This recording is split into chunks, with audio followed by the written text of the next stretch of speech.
Okay, what is going on, everybody? Happy Friday night. Welcome into DraftKings, the Slate. We come to you every weekday in the 5 o'clock Eastern Time hour. We take you up until 5 minutes of 6 with Madden Simulations on tap tonight. Brendan Glahseen here with Steve Buchanan, Geoff Ulrich. They're both contributors at DraftKings. We are great to be with all of you on this Friday night, getting you ready for Week 10 Sunday in the NFL. We're going to do mostly football here today, unless is something these guys got to get off their chest as it pertains to other sports. No. But, well, Steve, I want to lead off with you because I think you've put it pretty well so far this week. And I think you could even say this after this past Sunday. Like, is anyone good anymore in the NFL? Is anybody good? And last night is the latest example of that. Baltimore feels like a surefine lock. I know that's like a word we shouldn't be using, but they fall. They don't bring their best A game. They don't bring their offense to Miami, and it didn't look great. Is anyone good anymore in the NFL, Steve? No, and that's what it feels like. And with all these underdogs hitting consistently, it's scary to bet the board right now, because you look at it, once again, this week is just full of massive favorites, like the Tampa Bay Buccaneers, 9.5 against the Washington football team, the Buffalo Bills, minus 12.5 against the Jets. That number's come down a little bit too. Minus 10 for the Colts against the Jaguars. Like, who do you feel good about at this point? It's probably two teams, right? The Titans, but we'll see how they look after this week. And Tampa, who's coming off a bye week this week. It's hard to feel good about a lot of teams. But let me just point out one thing, okay, about last night's game. Yep. Everybody's harping on how bad the Ravens looked. I think it's fair to say that the Dolphins have now looked good in 2 straight weeks. I mean, it was, a couple of weeks ago where the Buffalo Bills barely beat them. It took to the fourth quarter for them to finally, break through in that game. And then look what they just did to the Ravens yesterday. I mean, this is not a team that anybody really had any confidence about, anybody was really worried about. And aside from week 1, when they beat the Patriots, they've done nothing. Now it's 2 straight weeks. They've only come out with 1 win in that span. But the Dolphins have put the pedal to the metal against 2 good teams, 2 teams that are going to make the playoffs. I mean, that's huge. The Dolphins are not going to make the playoffs, but they can certainly play spoiler if they're going to keep playing this way. They're not a team that you can just roll over, at least as of right now. It can change dramatically. We've seen it. They had a lot of injuries at the start of the year too, Steve. Like they had the core, their entire secondary was like out for a bit. So Howard and was out. Yeah, like you look at that's a team you shouldn't look for fantasy too hard at their first half of the year. Like what they did against wide receivers, because now they got Howard back, Byron Jones, their secondaries, their safeties are playing good. Steve's right. Like they're probably going to be a team that may surprise you a little bit in the second half, especially with how good their defense plays. So that's a good call from last night. The Ravens are exactly who I thought they were too. I mean, that team could so easily be 3-6 instead of 6-3. Like they've just rode the right side of variance. They really caught up with them yesterday. We'll see how they end the year, but that defense is #not good. So. Right, Geoff, and I heard you last night that you wouldn't have been surprised if indeed Miami won the game, which they did. And I give Brian Flores a lot of credit. He went to Tua. Now, look, it felt as if Jacoby Brissett wanted to return. He was jogging on the sideline, practicing his throwing motion. Brian Flores is just trying to win football games right now and keep that ship afloat to some degree. And he made the call, and they pulled that out of wherever to win that football game last night. Geoff, I haven't spoken to you since the Titans won their 4th game in a row outright as an underdog, with Baltimore falling last night. Kansas City is still a mess. Buffalo hasn't played great for the last couple of weeks, even though they did beat Miami 2 weeks ago, losing to Jacksonville. After a night like last night, do you feel even better about the Titans and the hopes you had for them in the preseason? Well, here's the thing about the Titans. And it's not so much I think the Titans are this great team, and I'm like, oh, this is the Miami Dolphins, 1972, reborn here. But like Steve was mentioning off the top, who is really good in the league. And the thing is, I feel like if everybody else is like just okay, or there's no really elite team, the Titans just get underrated, because the Titans are a team who've been good, but maybe not elite for a while. But they have these really good skill players. Mike Vrabel, say whatever you want about him. Like, he's really good at like just getting wins out of his team in situations where nobody thinks they have a chance. And they did it again against the Rams, where nobody was picking the Titans except me. Nobody had the Titans in that game. But my point is, this team gets underrated all the time.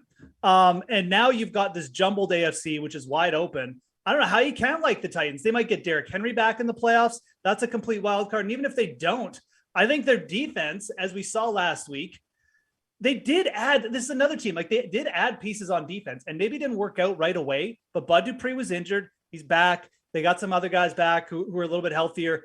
I think the Titans defense could be like a second half story too. So yeah, no, I'm still super bullish on them. Even if they lose this week, no big deal. It's, New Orleans is a good team. They're not going to. No, I don't think they're going to anymore either. But yeah, no, I still really like the Titans, man. And I think that AFC is so wide open. You can look down the board, but I mean, I don't know if Steve likes anyone else better, but I just don't have confidence. Like maybe the Browns are a sneaky pick right now. I don't know. Actually, I will say this. I think the Patriots are a good team. And I'm not I've said that since the start of the year. So I'm not sucking up to the two Boston guys here. I really do think the Patriots might be the best bet in the AFC right now, just because of their odds.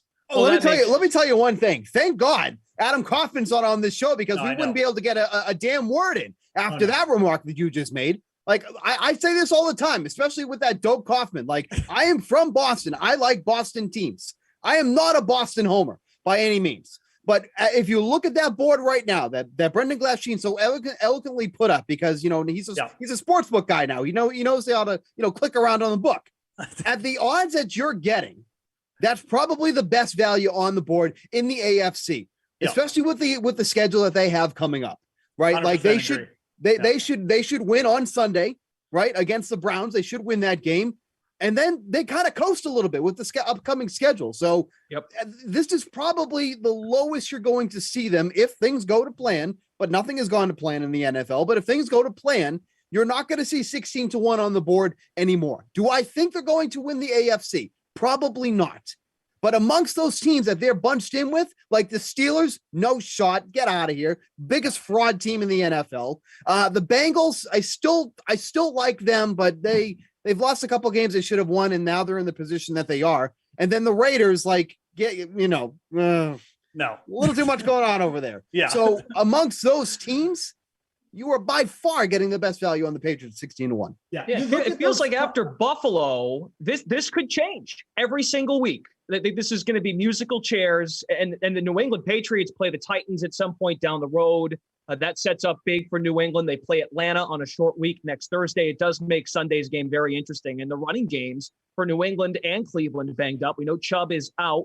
Felton is out as well for Cleveland. It was just reported that Damian Harris and Ramondre Stevenson are questionable. So that makes things interesting from a running game perspective. And for the Titans, of course, no Derrick Henry for a second straight week. I know they beat the Rams, but offensively, Ryan Tannehill, not great, not very efficient. I know they run that little bootleg play, and that made up for everything. But still, that offense did not move very well. I'm shocked.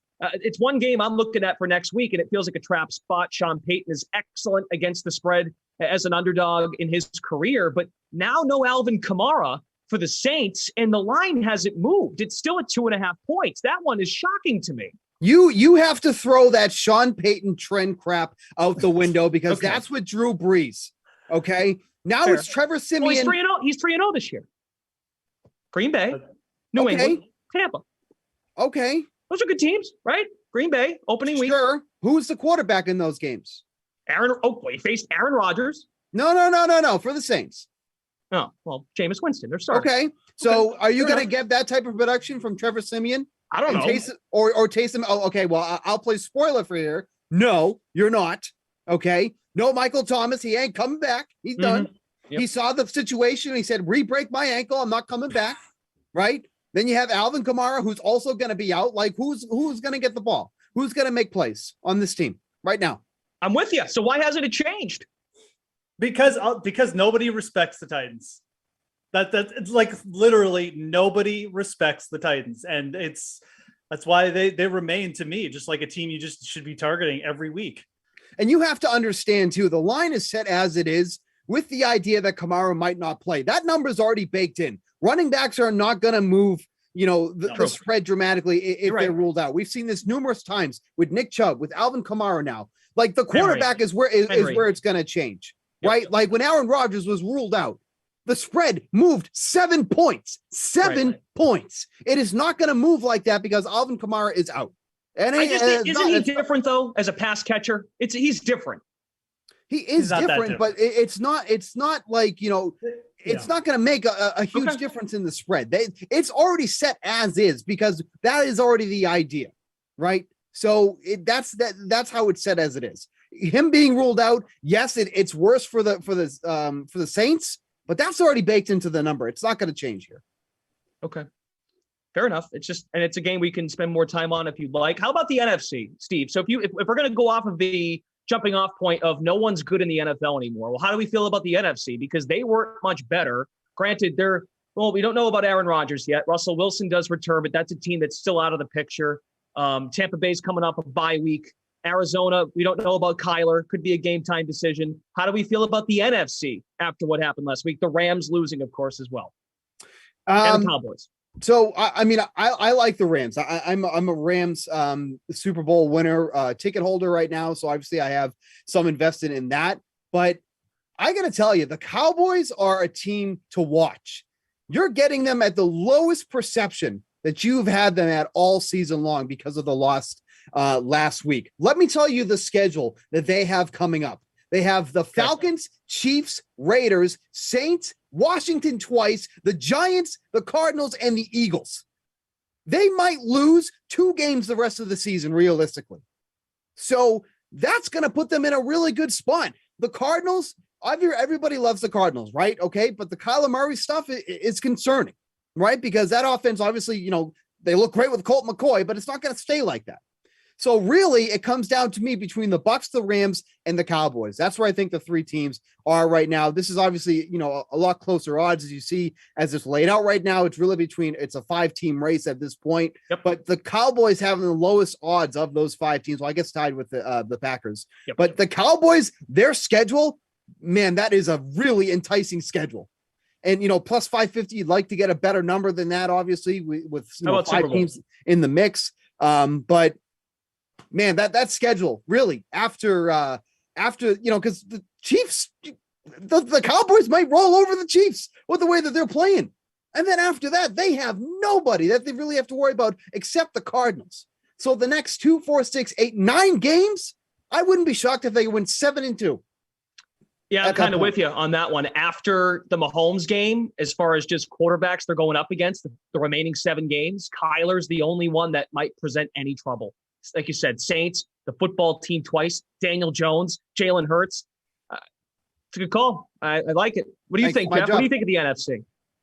Yeah, I think that the top teams are all, I think those top 5 teams are all pretty close. I don't know. You could say that the Rams maybe are a little bit overvalued just because they've lost a couple games to like top teams now and at home too. But, I think the Rams are kind of a team who also, if they get this passing offense on track, could blow out some teams come, maybe late in the year. They're pretty healthy. So I wouldn't write them off or anything. I don't know, Matt. Tampa just keeps winning games. They're really banged up right now. I kind of feel like that's a team that I'm just completely fine fading. Like I like Steve's calling the Cowboys. I don't disagree at all. I think it's a very solid football team. I would put them right up there with like the Cardinals and the Bucs, quite frankly, just in terms of how good they are. Let's not forget, like the Cowboys were one bad call away in week 1 from upsetting the Buccaneers. Probably should have won that game. But I think that, I think like this is the strategy you should be taking this year, because I don't think there's an elite team like the Chiefs out there or something like there was the last couple of years. You take the teams that are getting undervalued, that are back in the odds, the Packers and the Cowboys. I think the Packers are a really good veteran team. I think they're going through the motions in the regular season, much like the Cowboys are probably going to be doing. And I think you're getting the best odds in the Super Bowl and the conference championship winners on both those teams. You could bet both the Cowboys and the Packers. I think you'd be in good position right now, like to have a good ticket going into the Super Bowl. So I'd probably lean Packers just because of the Aaron Rodgers, Davante Adams, and they've been there so many times. But like the Cowboys they're right up there too, man. So those 2 teams are it for me. I kind of feel like the NFC West team is going to be almost like eating themselves too. Just putting so much pressure on themselves, and come playoff time, that might hurt them. Dallas has won 4 of their last 5 games when favored on the money line, and they have not covered the spread, though, when they've been favored by 8 points or more. And that is an opportunity that was last week, of course, against Denver, but that was just probably a one-off. Steve, you ever end up taking a teaser for the weekend? Did you ever get there? Last weekend? For this coming weekend. Oh, for this coming weekend. Well, it started with the Ravens, so that didn't get off to a good start. Those are already dead. So that's not usually how you want to start, being on Friday, and, a couple of your teasers are already dead. But this is it's unfortunate because the Ravens were like a big part of the teaser pieces for this week because they were the most favorable team to do the teasers at right now. Like, quite frankly, like if I'm teasing stuff this weekend now, I think it's just going to be some of these dogs because there's really not a ton of favorites that you want to tease down and really get that value out. Like, I don't hate taking the Buccaneers at -3.5, but you want to get through that 3. Obviously, that's where the value really kind of comes in. I don't think that number is going to come down at all. You can get the Cowboys at -2. That's probably the most enticing team at this point, getting them at -8, and then getting them down to -2. I mean, and there's a couple dogs that I'm probably going to tease them with, like the Raiders getting 8.5 against the Chiefs. Like, Chiefs can't cover anything. I mean, the Chiefs can't cover a bed at this point. Like, they're one of the worst cover teams since the beginning of last season. Mm-hmm. And -2.5, is fine straight up. But if you're telling me I can get the Raiders at home over a touchdown dog to tease, like, I'll take that at +8.5. And quite frankly, the Lions are another dog that you could even tease up to, get them up to 13.5 against the Steelers, who, like I said, is probably one of the biggest fraud teams in the NFL right now. That team should not have a winning record at all. That is not a winning team. If it wasn't for Najee Harris, who literally has just under 50% of the team's total touches, where would this team be? Like, it's amazing that Najee Harris coming into week 10, he's taken 48.1% of the team total touches. That is absolutely insane. And it just goes to show how much they're masking the rest of that team. So I was going to say the Steelers have the NFL officiating crew from Monday night and Matt Nagy's team and their incompetence to thank, because they were not very competent on Monday night either. The Steelers. No, for sure. They haven't been for a while. For sure.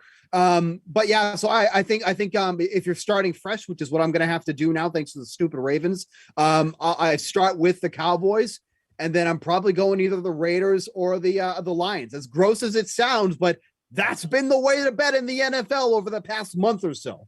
I would even throw the Panthers probably in there as a team. Oh man.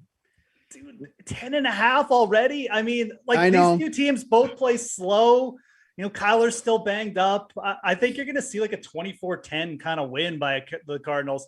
I don't know. I definitely am on board with the Lions. I think the Lions actually can win that game. Like, I'll be betting the Lions money line this week. We've done this before, though. Remember, a couple of weeks ago, we did this. We liked the Lions to win, and it wasn't even close. I mean, fair enough. But the Steelers are real, like, they're bad, man. Like, their offensive line is bad. They almost let Ben sack the game away. I mean, Claypool's out. Claypool's out for this week. Claypool's out. Like, they're banged up. They can't run the ball. I know Najee Harris gets touches, but he averages like 3 yards a carry. Yeah. Their defense is okay, but like, DeAndre Swift could get going. I really think the Lions are live in this game. At the very least, I like Steve's teaser call, and I like them against the spread, but I'll be betting the money line. Yeah. What else do we feel strongly about as we head into the weekend? A lot of key injuries to key names. You mentioned that Panthers-Cardinals game where we'll have to wait again on a game-time decision for Kyler Murray and 2 of the receivers, Hopkins and Moore. Matt Rule didn't rule out Cam Newton playing, but did mention it's in all likelihood he won't play until next week. We've got Green Bay and Seattle. A COVID issue, of course, with Rodgers. Russell Wilson is playing. He's coming back. Steve, I saw your note today on Chris Godwin. If he doesn't play, well, that changes everything for Tampa offensively. Maybe that's more of a DFS question. Maybe you're all in on Mike Evans at that point. Like you said, maybe a game you stay away from on the betting side if you can't get the value to -3 as opposed to 3.5 in a teaser. What injuries are you guys looking at that might impact your feeling on a game? If you want to go to the DFS, we can certainly do so. Well, one thing now, like Dearness Johnson's going to be like the hot toy again this week because Nick Chubb's out, Kareem Hunt's out again. The Patriots really aren't an easy team to run against. And, obviously with how cheap, Johnson's going to be 47, I think it's 47. Yeah. 4,700 this week. He's going to get, all the volume in this one and, people will, flock to him. And rightfully so. When he had that game against Denver, you have it right up here, 22 carries, 146 yards, caught a couple passes out of the backfield, scored in that one as well. Like, if he's the super chalk this week, then I'm not interested. Look, he makes stuff fit in cash games. That's fine. But like in tournaments, like he is like the first fade I'll have on the board just because the matchup isn't great. The Browns are underdogs on the road in this one. Like there's just not a lot of appeal here against the Patriots, who are a good team, a decent run defense, I guess I should say. Just the ownership that he's going to carry is just going to be too much for me. What do you think, Geoff? Yeah, no, same feelings there. I mean, if we like the Patriots as a team and we like them to potentially win that game, Dearness Johnson, I think has a little bit higher bust potential here than people realize. It's just one of those perfect spots too, to get like the entire field on him. Everyone's got good sentiment from him from 2 weeks ago, where he just absolutely smashed in prime time. Like, oh, he was great. Same setup again, yeah. But it's really not the same setup because they're taking on the Patriots here. So yeah, I agree. The problem, and the other thing is that it's like the perfect storm. There's no real like great pivot to go to where like the sharp guys are going to go, okay, well, I can pivot to this guy. The sharp guys are just going to, I'm just taking the free space with Dearness Johnston. I think it could definitely set up as a potential like big chalk bust spot. He's going to get a lot of work though. So we'll see. It could just be one of those spots where it's like, he's got 8 points. This is going to be a bust. And then he gets some late touchdown to get there for everybody. He ends up with 15 points and everyone's kind of like, meh. So I don't know. That's my feelings on Dearness Johnson. Running back, you kind of want to pay up this week. It feels like everyone's going to be doing that. I think a sneaky play, and maybe it's two guys, but I think both Denver running backs are interesting. Like this is a Philly run defense that gives up just a ton of touchdowns and touches to opposing running backs. They're not very good. So Denver at home favored as well. I'd rather take Denver running backs as a favorite than the Cleveland running back against the Patriots. It's just, Melvin Gordon's getting a few more snaps. He salted the game away last week. Javonte Williams is better, but they still keep giving Melvin Gordon a few more touches. So Gordon, I think at the very least could be like interesting in tournaments. And he's scoring touchdowns. Touchdown in each of the last 3 games. One was receiving against Cleveland, and then he's got two rushing scores each of the last 2, Washington and Dallas. I just want to bring up something real quick too, if you don't mind going back to the sports book for a second. Sure, yeah, we have plenty. We talked about this on the Unreasonable Odds podcast over the week. We had Mitch Moss on from VSiN. He brought up this point, and I think it's just worth reiterating once again. Javonte Williams for Offensive Rookie of the Year, it has the 4th best odds at 25-1. Okay. And you look at the guys in front of him, Jamar Chase, Mac Jones, Najee Harris, like obviously big guys to come up against him. If you look at the Broncos schedule for the rest of the season, the teams that they are going to face are almost all in the top 10 of the worst against the run. They're going up against the Eagles this week, the Chargers next week. Those are literally the 2 worst teams against the run right off the bat there. They face the Lions again, the Chargers again, the Chiefs in there twice, like all teams who cannot stop the run. Like if you want to sprinkle something on Javonte Williams to an offensive play of the year, and obviously it feels like Jamar Chase has it wrapped up, but to be fair, he's kind of settled down a little bit over the past couple weeks. Like he should be the favorite. But if that trend continues, he's not going to be the favorite much longer. Yeah. So 25-1 on Javonte Williams with that schedule coming up, that is a damn good number that you're going to get. And to be fair too, it's compared to other books, it's actually not as enticing. So maybe DK is already kind of onto that. But Javonte Williams for Offensive Rookie of the Year, that's worth a sprinkle, at least. Because that schedule he's got coming up, if he can somehow overtake Melvin Gordon, he could run away with that one, literally. Maybe if they fall out of the race, but who knows? Vic Fangio got really mad at the Ravens for going for a rushing record, so he might not be willing to help out his rookie running back and give him an opportunity to win an award. That literally has nothing to do with anything. Yeah, What the hell was that? What are you talking about? What do you mean? Well, because He's not going to let his rookie go for what? What are you talking about? He's going to play who's producing. Oh, you're producing, but we don't. No, I don't want you to win Rookie of the Year, so don't do it. What are you talking about? I think he's that nuts. He got so butthurt about the Ravens going for that rushing record. Maybe he'll feel offended. It shouldn't be so selfish. Glass, this is the weirdest point that you've made. You've made a lot of dumb points. Like I don't understand. I'm just throwing it in there. So. I think the better way to approach Javonte Williams would be he's one Melvin Gordon injury away too, right? From getting it all to himself. Not only could he, there's a couple avenues where he could get there, right? And I don't know about the whole coaching thing. I'll leave that up to you guys. Is there? Well, all right, fine. That was a bad take. I'm sorry. Thank you. Okay, it was. I'm not saying it was any good, but I was trying to make a joke and it didn't land.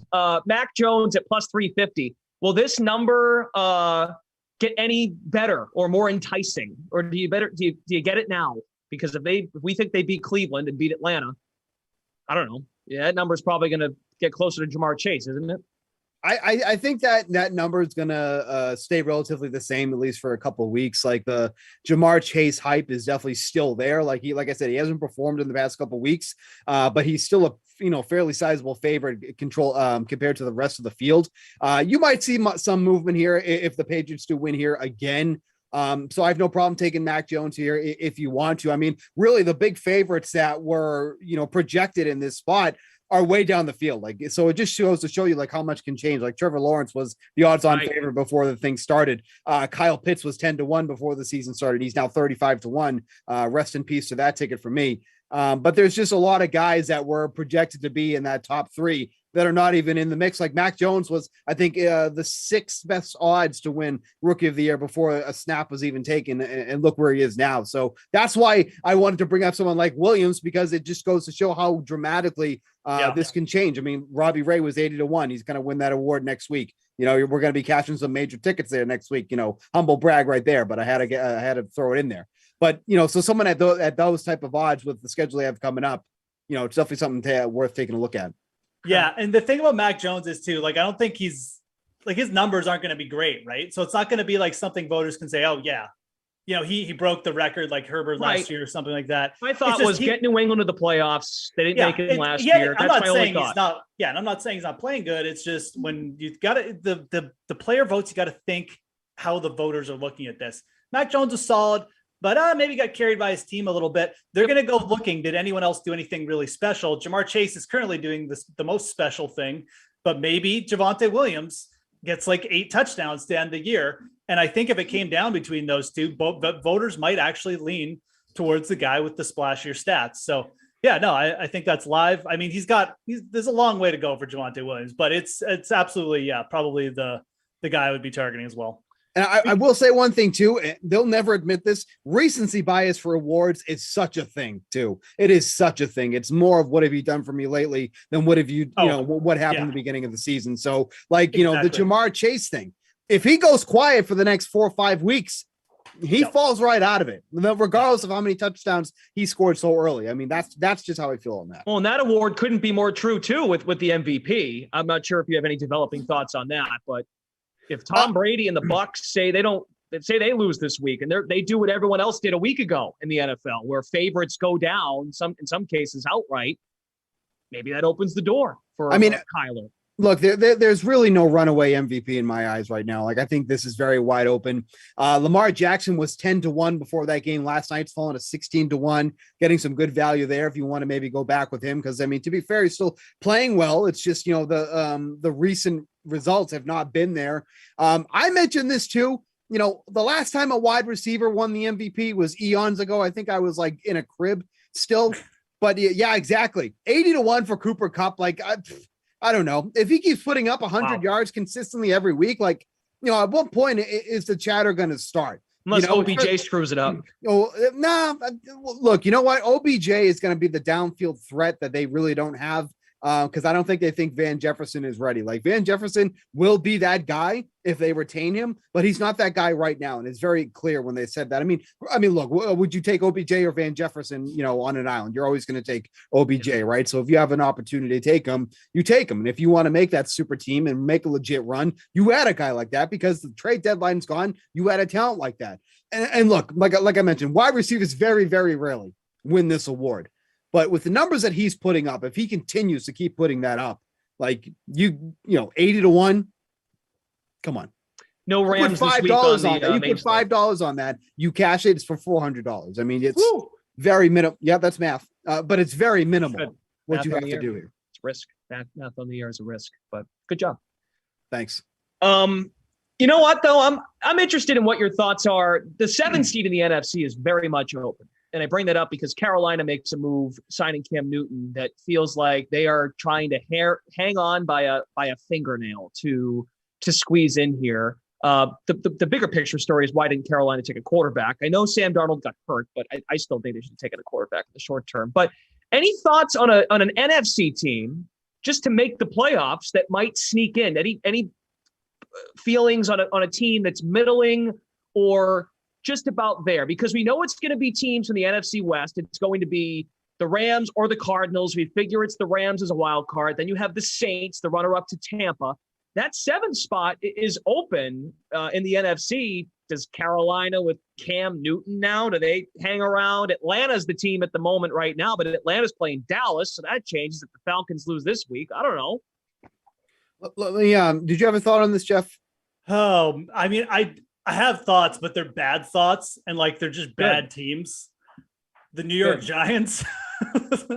See, and I think Philly might hang around. I don't know. Jalen Hurts goes up. I think you can make a case for 5 teams here. I think you go with. I think this is a spot when you're betting. You look at the odds, and you shouldn't have a favorite and be like this team's for sure, because none of these teams deserve that kind of sentiment.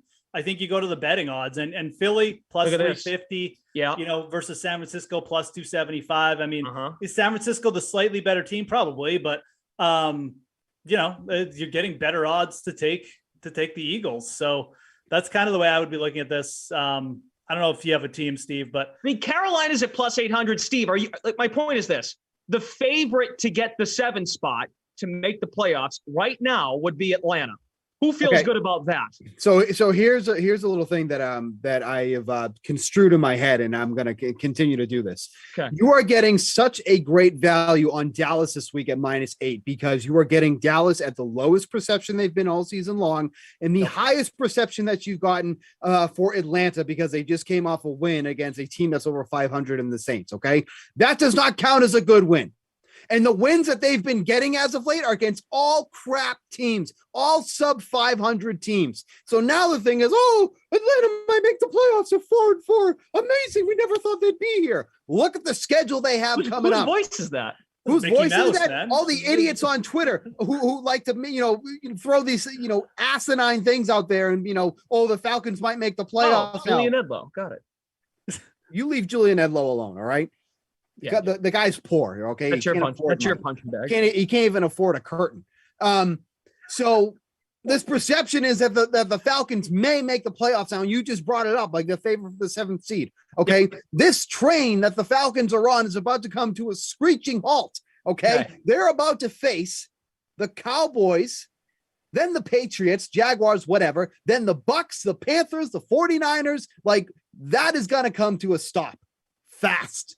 They're going to be a sub 500 team in about 3 weeks. And you won't even hear about the Falcons again, unless it's for DFS purposes. And Kyle Pitts finally has a 3-touchdown game we're all waiting for to keep that Rookie of the Year ticket alive. That's for my own selfish reasons. Okay. But that's as much as you're going to hear about the Falcons moving forward. They've had a couple nice wins against crap teams. The schedule for the rest of the year, extremely tough. They're not going to win more than 7 games. Okay, and maybe I was wrong about the favorite. Maybe it's Seattle, because I forget about Seattle because it just looks so dreadful with Geno Smith. But they're at plus 175 to make the postseason. As of right now, Wilson should be back this week. Yeah. No, I know. I understand that. That's what I'm saying. I forgot that Wilson's now back, so they figure, okay, I'd take Seattle as well over Atlanta a Seattle team with Russell Wilson back this week. But they're playing Green Bay. Say Rodgers plays. I mean, what if they lose another game? I don't know. It's too little too late for the Seahawks. Yeah. Cardinals and Rams in the same division. So unless they're going to walk up a wild card spot, which is possible, right? Which is possible. Yeah, forget the division. Yeah. But, because the problem is after the division winners, there really isn't anything else. Like the NFC West is likely going to have two teams come out of it, right? So who is the other team after that? It's up for grabs. Right. Maybe Seattle is that team. The Saints you got to stop with the Saints. The Saints are going nowhere. Why do you keep harping on the Saints? No, the Saints they're going to be the 16th. You think so? You tell me who's better than the Saints right now. The whole NFL stinks. I mean, they just lost to Atlanta and they have Hold on a second. You can't say that and then go, well, look at the Cowboys' schedule for the next 7 weeks. It is a lock. They're going to win the NFC. I mean, yes, you can say that because they are going to win the NFC East. Yeah, that is what's going to happen. Listen, you got a long way to go. Okay, if you're going to come at me, you better be sure you're going to win. Because if you're very rarely going to win against me. Okay, so just be prepared for that when you come at me, because they are going to win the NFC East. Mark the damn tape. I said the NFC, not the division, the conference. Okay, yeah, well, that's a different bet. We're talking about making the playoffs, okay, right? Exactly. So hold on. The 4 division winners, then you've got one team for sure coming out of the NFC West, right? It's going to be the Rams, in all likelihood, and the Cardinals will win the division. Then the next best team after that, the sixth best team in the NFC, the Saints. But they're only 5-3. And this is the point Steve and I are making. They're only 5-3, and they don't have a quarterback. And give me another they team. Now Alvin Kamara. Give me another team. Who are the two? This is what I'm saying. There's really no other team, but I wouldn't put the Saints on a pedestal. Like they're one game in front of like 5 teams, or maybe they're 1.5 games. But regardless, they lose this week to Tennessee and they're underdogs. I like this question. Like this is good. They're going to come back to the pack in most likelihood. This is why this is I think kind of what we're all getting at. Give me a team. There's such a gap between the top 5 teams and the bottom 6. This is why I brought up the Giants. They're plus 1,200. I get it. They're playing the Bucs on Monday night in 2 weeks, but they will be coming off a bye. The Buccaneers may not have Godwin or Antonio Brown. Then they play the Eagles, the Dolphins, the Chargers. They got the Cowboys, and then the Eagles again. Like they have 2 games against the Eagles. I'm just saying, these teams are all crap. So take the one with the biggest odds. I mean, Geoff, this is what happened. All right. We have little Brendan Glahseen on like he's probably a Chromebook, okay? And he's looking up all these trends. He sees a nice one about the Saints. Now he feels like he's locked in because Sean Payton does well against the spread, after a loss or whatever. But he fails to realize that it was with Drew Brees and Jameis Winston. So he's like, well, the trend's still going to be alive, so it's definitely going to be the Saints. I'm just going to come out of the NFC as the wild card. That's what's happening right now. The Saints are the number 6 team in the NFC playoff standings. Okay. I'm with you on Atlanta. The 7 seed is up for grabs. But now both of you are telling me the 6 and the 7 seed are up for grabs. Geoff gave me a team, the Giants. Okay, Steve, give me your 2 teams then that are getting in over the Saints and the Falcons, because you don't believe in either of them. So who are they? Glash, it is week 10. Okay. People watch this show because they want bets and plays for week 10. Okay. Get off this stupid question. Okay. It's a good question. Carolina just went out and got a quarterback and gave him $4.5 million guaranteed. They're barely in it. Carolina's saying, we think we have a chance to hang in there. Or maybe they just want to sell tickets. That could be it too. I will Venmo you to shut up and ask another question. Ask about week 10 stuff. Let's go. We got like 10 games. Steve, but I tell you, Geoff, by 5:50, he'd hate me replacing Kaufman. We're at 5:47. So Kaufman would be talking about the Red Sox. So, I mean, there's not much better. Yeah, Red Sox hot stove. Will Eduardo Rodriguez be back so I can shake his bobblehead if he does? Okay. Well, what's a game you like this week besides teasers, Steve? What's a game you're targeting?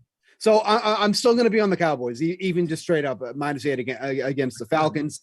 Obviously you want to get that 7 or better if you can, but I don't think this number is going to go down at all. Like this Falcons secondary looks like it's been playing good as of late because they're facing these crap teams. You are not going to be able to stop this Cowboys team. If they won last week, if they didn't get blown up by the Broncos, I would almost guarantee they'd be -10 or better favorites in this game. Getting them at -8 is, on a level playing field, the Cowboys are a much better team than the Falcons here. I get it. It's at -8, but if the Falcons lost last week and the Cowboys won, this is a double-digit favorite joining the club. So give me -8 for the Cowboys all day. That's my favorite one on the board right now.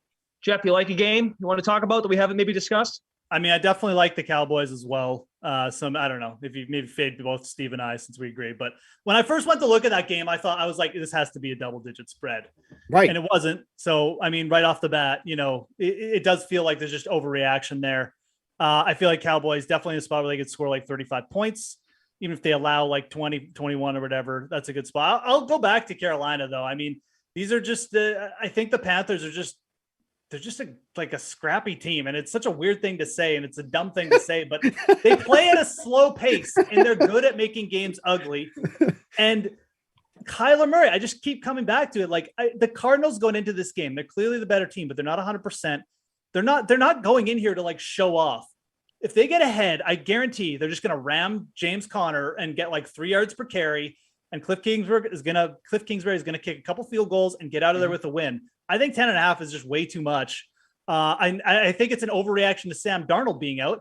And I'm of the opinion that it's not even really like I don't think they should be any points given for Sam Darnold being out. If anything, PJ Walker might bring a little bit of spark to this offense. I agree. He certainly got the win last year and had a 70% completion rate in his only start. So again, I think you're getting a bit of an overreaction, just like you got an underreaction to the Dallas Cowboys losing last week.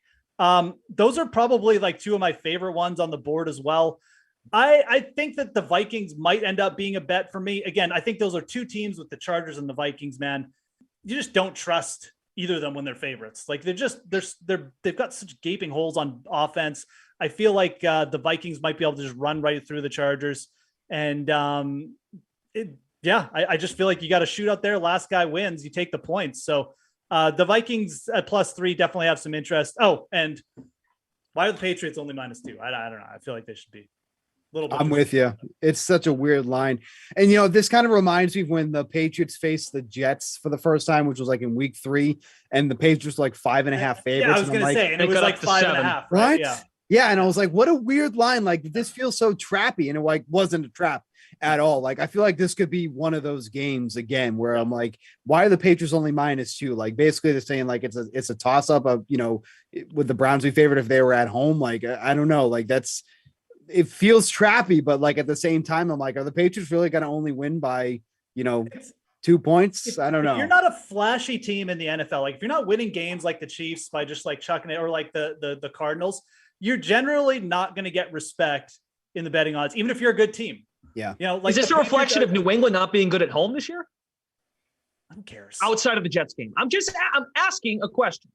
I don't care about okay. that. Well, we thought it was weird, and I'm wondering why the number might be what it is. And Geoff, to your point, by the way, about Carolina, I actually felt better about taking the Patriots, finding out that Darnold was playing. I'm with you on that one. I thought Walker starting could have thrown a wrinkle into things. Again, I'm not a huge Carolina guy, but I just feel like that number is blown up a bit because of the Darnold thing. So this show is better with two people. Well, and for the record, it's a ThinkPad, not a Chromebook. So poor. It's a company computer. Anyway, I think that's it. Unless anyone has any final thoughts. Everyone good? Yeah, bring back the two-man show. Okay. I still want to know. I want to text by Sunday at 12:59. What two teams are making the NFC playoffs, and which one is going to overtake the Saints? Because I don't see one that looks right. Yeah, we're going to be on Bally Sports. We're going to be busy. Right. That's true. All right. Well, how about 101? I'll be getting off of Bally Sports. I'll be busy. Oh, that's right. Okay. All right. Very good. Well, you guys have a great show on Sunday. Thank you all so much. On Bally Sports. Yeah. Yep. Bally Sports, and also that it's noon to 1. You can go to Twitter, YouTube, Twitch, right? Bally Sports. And Bally Sports. Thanks to producer Eamon, Bry Guy behind the scenes, Steve Buchanan, Geoff Ulrich. We hope you all learned something today. Hopefully we didn't make you stupid or more stupid, at least on my end. Thank you all for hanging out with us. Thanks for watching the Slate. You all have a great weekend. Best of luck with your NFL picks and the Millie Maker on DraftKings for Sunday. We will see you. Well, these guys will see you Sunday. See you Monday here on the Slate. Bally Sports. Bally Sports too.